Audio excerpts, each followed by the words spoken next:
Welcome to Home Farm. Today we're getting into the holiday spirit and we're going to be making some hot chocolates using this Lavazza MilkEasy. I think we can also try and make some turmeric lattes and some cappuccinos. Very tasty, Yeah, sounds good. I think so.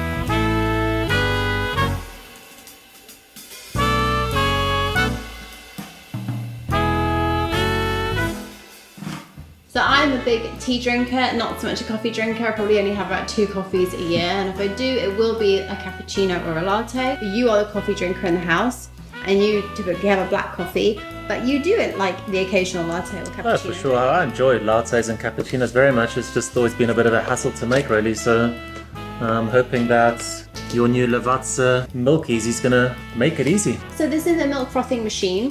When I was looking, we bought it on Amazon. When we looked on Amazon, there were quite a number of, there was hot chocolate maker, which is predominantly for chocolate. All right. And you kind of add your chocolate, those chocolate flakes, not so much chocolate powder, but chocolate flakes, to like almost like a kettle jug with a handle. Okay. It seemed to be quite limited on what you could do with it. So what I liked about the Lavazza one is that it's smaller, and easier to fit into the space that we have. Okay.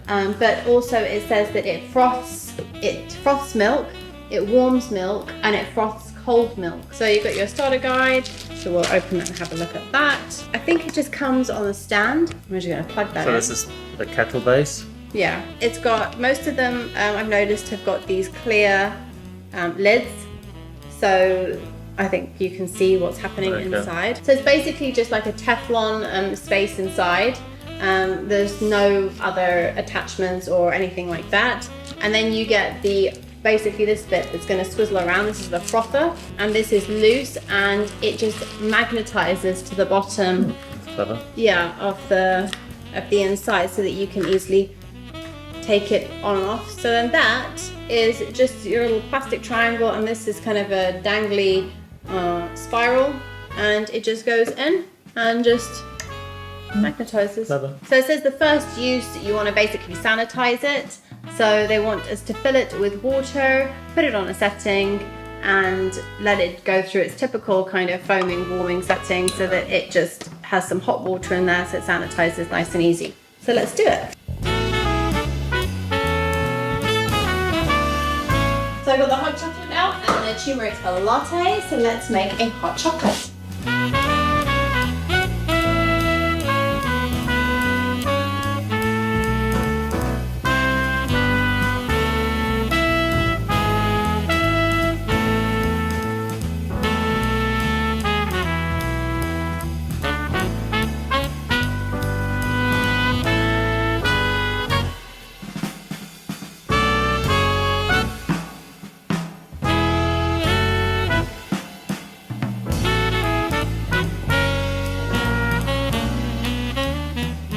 I think it's really tasty, it's the perfect temperature, it does make hot milk, it's not foamy, the bubbles have disappeared really quickly. I do fancy some foam on top of my hot chocolate today, so I think I'm just going to whisk up a bit of hot milk foam.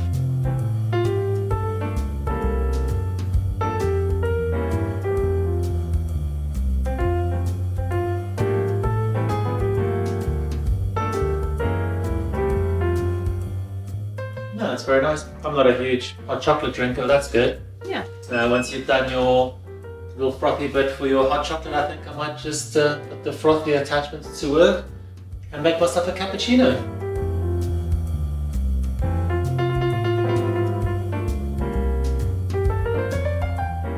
So the oat milk didn't froth at all, or froth very little. So Kirsten had the idea of actually using conventional milk, which we've done. And it's frothed amazingly well. It's formed a really nice thick foam.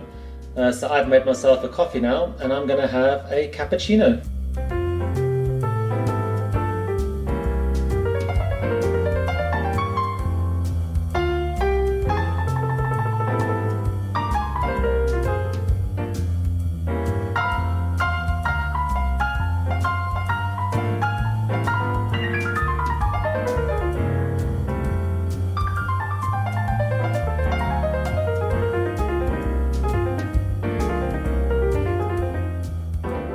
So we've lived with the Lavazza for a week. For me, I think it's been a bit of a game changer. So for me, I don't drink coffees, I only drink teas. And weirdly, I only like to drink hot drinks during the day. So I'm really kind of restricted to either like an English breakfast tea or a herbal tea. So it does get a bit tedious after a while, especially when you're on a kind of like 7th or 8th cup of the day, which I know I shouldn't be, but I am a bit of a tea addict. Yeah. So it's been really, really lovely to have lots of different options. I've even had a couple of sneaky cappuccinos. Yeah, you have. I mean, I was a bit skeptical really about the machine because I just thought, seriously. Another appliance that's never going to get used. Yeah, and it actually is a lot better than I thought it was going to be. I think for the price point, I think it's good. Yeah. I think that it is very small and compact. So especially if you've got a small space, then it's great. I think that because it's small and compact, actually is why I use it more than if it would be a bigger machine. If it was a bigger machine, I think just the general cleaning and, be a bit of a hassle trying to wash it all the time and dry it and everything else. But this is really small enough for you to just feel completely like, okay, I'm going to wash it in a couple of seconds and then I'm done. It actually is quite a clever design in that we have had coffee machines in the past that had little milk frothy bits attached to them. Steamers. They had little transparent pipes that used to connect to it. It was just an absolute nightmare to have these things cleaned. So we just didn't use them. So that was my initial reservation about this, was like, okay, is it really going to be that easy to clean? And it really is, because there's no moving parts inside. It's just that little frother bit, which is magnetic. You just take it out, rinse that under hot running water.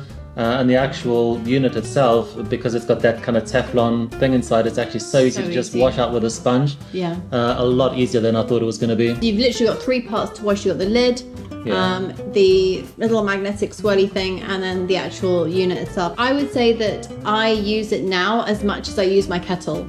So I actually it is that much in use all the time, every day. So I use it for hot milk for my tea, which might sound a bit odd, but actually it's a really good idea because you only put a tiny bit, as much milk as you would normally use, you put into the machine. You just put it on a double click, which is the hot milk.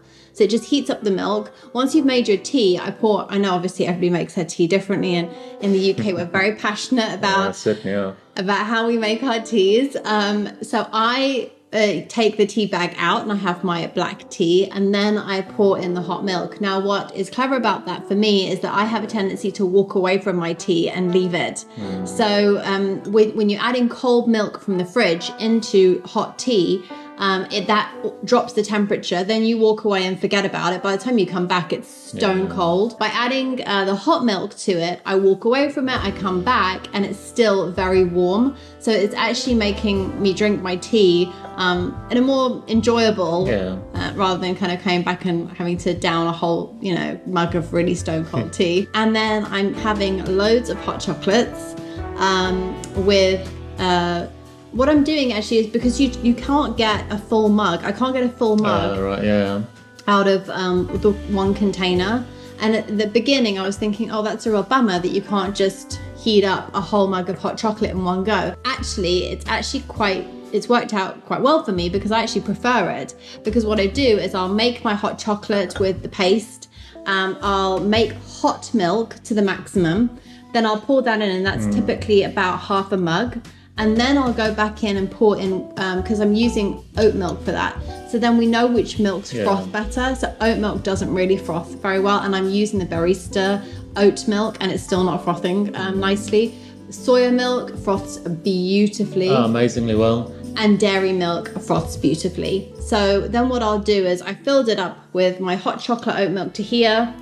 Then I go back in and I pour in some soya milk into the machine and put it on a froth setting. And that froth easily takes me up to here, so you get such a good dense thick froth, and then you end up with a fantastic hot chocolate. So I think that the way you're doing it is probably correct, and probably the way that Lavazza actually designed it, because your average mug is about 240 mils, and if you just do hot milk, it's 120 mils. So basically you're always half filling your mug, and then when you froth it, you only put in, I think, about 60 mils of milk, but it literally fills that container. So by the time you pour it in, it's often actually too much.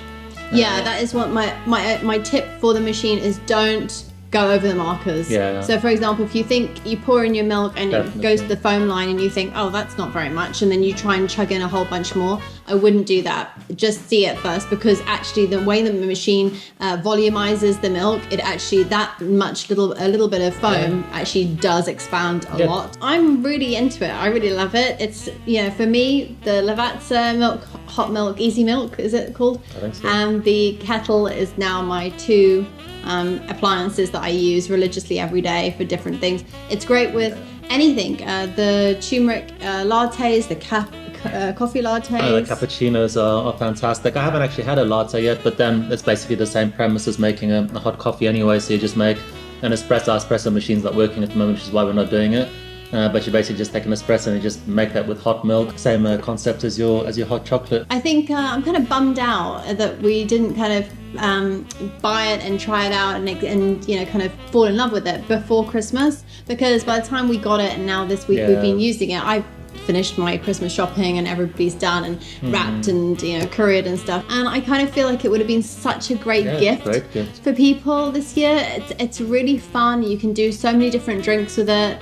We haven't tried the cold milk setting. No, we haven't yet, so I'm going to be intrigued to see that. But again, I think in the summer you love those cold frappuccinos. Yeah, for sure, that'll be amazing. Blitz a little bit of cold coffee, a little bit of cold foam on top. That could be really nice. Yeah, and I have heard of cold hot chocolates as well. Well, no, what's that? Cold chocolates. Hot chocolates. I have heard of that. So to reiterate, oat milk, frothing wise, pretty average. It just doesn't heats froth up, much but at no all. froth. Yeah, heating up fine. Soya and dairy, absolutely incredible. Winners. Then we did an experiment with coconut milk, and that actually frothed amazingly well. Beautiful. I put that into my coffee. It was really dodgy. I just don't like stuff like that, so the actual taste didn't work. Yeah, but now, if you know any coconut drinks, or like if you know of any coconut coffee recipes or coconut chocolate recipes or something, so what I'm thinking, we were talking about the summer, I actually think that a kind of a coconut flavored frappuccino type thing might actually work when it's cold as opposed to hot. So maybe. But I mean, there's so many different milks on the market nowadays anyway. So you've got the almond milks and the hazel milks and all the nut milks. I definitely want to try an almond milk and a hazelnut milk. I really want to try those, especially a hazelnut frothed milk with in a hot chocolate. That could be really good. That sounds amazing. Chocolate hazelnut, oh, delicious.